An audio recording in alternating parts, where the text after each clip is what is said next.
Welcome back to Crazy Bill's Garage, and today I got for you, well, this is what they call it.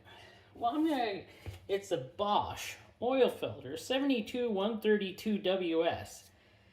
Most people call it, though, a workshop filter.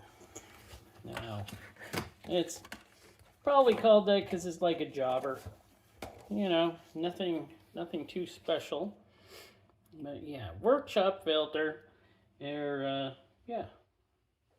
Now this filter is made in Mexico. Filter media is cellulose. Micron rating is 30. Thread size is M18 by 1.5. And it has a nitrile anti-drainback valve and base gasket. So, what am I looking for? Doing this here. See, I never have anything ready. That's just the way it is. Doing these from home, I thought it would be simpler. But no, it's not. I never have anything ready. I'll sneak that in there so we can get a weight. So there we go.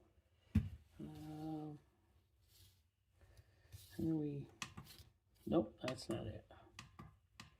Oh, what did I do?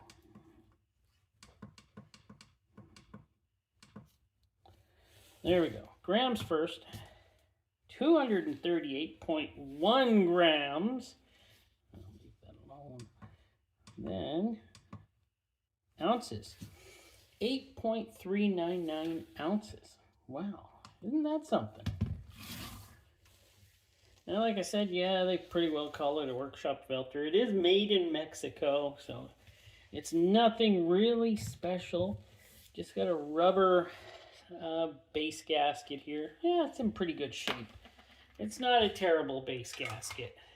So we're gonna cut her open.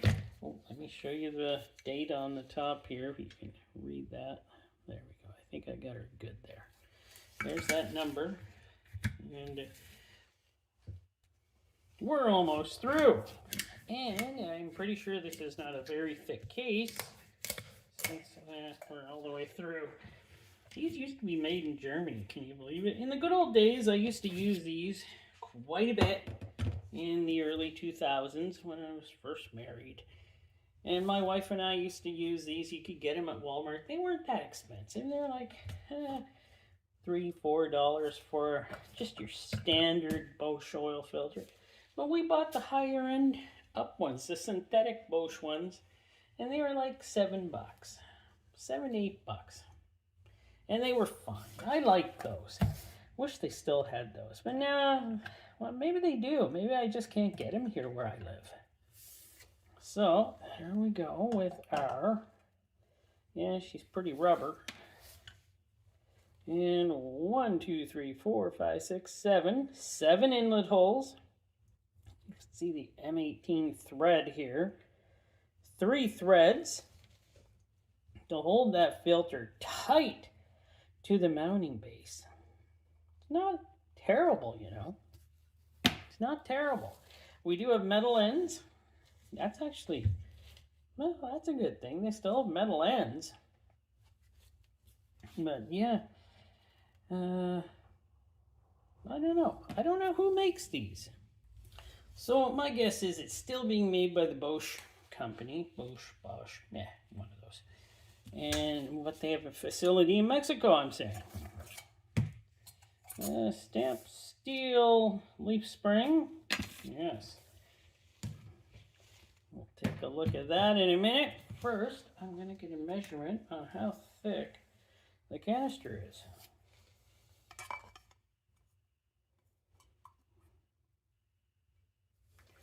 .35. There's no sticker, so 0.36. 0.36, okay. 0.35, 0.36. It is nice and clean in here, though, I gotta say.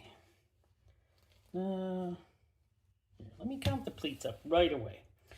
So, we do have 61 pleats on here, but look at this mess. Got glue all over the place. Look how tightly bunched these are. And then they start spreading out. And then we're bunched up here again. So I don't mind the bunching up. It's just, can't you get it, you know, spread out a little bit better? And probably not. But we got lots of glue. She's held tight. This here is very sharp. But you're not really opening up filters, so I guess that doesn't matter, right? And yeah, so let's sit down there like that. Yeah, probably works out just fine. It's just some of these are just insanely higher than the others. Like, I know this is where they're joined, but I found other ones here that were kind of higher. Well, at least I thought I did. Well, maybe I didn't. Maybe it was just the light playing tricks. It's probably just because it goes from spread out to bunched up. But we're going to get this thing cut open. We're going to see how good it is with super knife. Shouldn't be too hard cutting this open. I don't think it has to cut through too much filtration here. I think they're pretty short on the runner side. Well, at least that's what I think. We'll see. We'll see it. See what it's like. Oh, there we go. I got her. And where? It's right here. It's right here. That's where they're held together. So yes, as we said, it does have a larger core, or well, yeah, I guess it's a core, but they look like they're punched out pretty good, though. I have to admit, there is a lot of room in between. You can see a lot of light in between those, so that's actually probably good. These look like one of the better punched out louvers I've seen. Not bad. See, I'm giving it praise. So, let's see. Wow. Okay, that held really tight. So that's really nice. Yeah, standard cellulose paper. It seems pretty fine. Let's measure this mess. So before I give you how long it was, let us weigh it. 12.1 grams. Well, what is that in ounces? 0.427 ounces. Okay. That's nice to know. Yeah, I was thinking, this is a lot longer than I gave it credit for. 54.5 inches long, or 138 centimeters, and 2 inches in width at 5 centimeters. So this is actually quite a bit of filtration. Another thing I gotta do is I have to measure how thick the filtration is here. It seems kind of not terrible, but it is only 0.48 of a millimeter. 0.48. Okay, it's shifting. Let's get a true measurement here.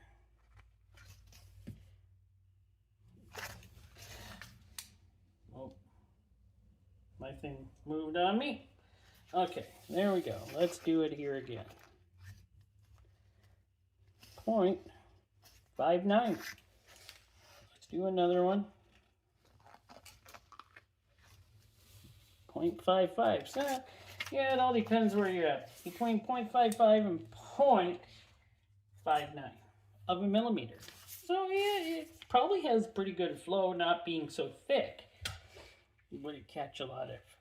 Well, there's a 30 micron rating, so I don't think it's that terrible.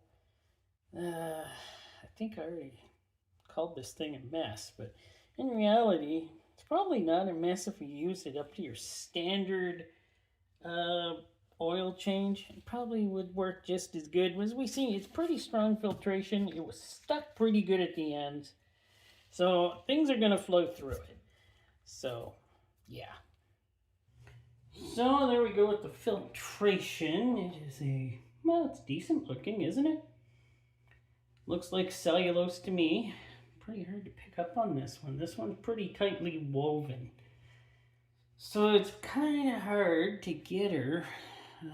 That's as good as I could get her at. If I went any closer, it wasn't coming out. So I'm kind of at 600 magnification right now. So I know, 600 magnification. Darn. Should get him at 800. Nah, 600 is fine. And there we are at the backside. Yeah, I know you can see a little bit of something in there, but I'm sure it's just the lighting of the microscope, kind of just playing with it a little. Well, except for this little goobery thing here. It might be a thread or, I don't know, some fluff off or something. But yeah, this is, well, that's as close as we get. So that is the Bosch workshop filter. That's it's okay. I can't say I use it. It's just there's other options out there that are cheaper, and I know this one's pretty built cheap, but it's not a cheaper filter for a workshop filter, at least where I live. So I use different types of filters than this, but I thought it was going to be a lot worse than this. I know there is a lot of glue on here, and well, a clump of glue there. So there's some things that are like, yeah, and make you go, yeah, sure. But the filtration seems fine. The canister seems fine. A lot of things seem fine. And it just seems like, well, maybe it's not built with the greatest of care. We'll go with that. We're going to go with that. So if you're seeing that video, then it's probably a Monday. And on that Monday, I'm up on a lake right now fishing. So I filmed that one a couple of weeks before because I had to get a couple of filmed up before I left on a trip to have a great time fishing. And up there with my wife, and we're going to probably bring some videos back of our, well, let's say our trip up there. Hopefully showing you some of the big fish we caught, but I doubt it. But in the end, that filter, used to use types like that, but I certainly wouldn't now. But thanks for watching. Hope you enjoyed, and continue watching for many more videos in the future.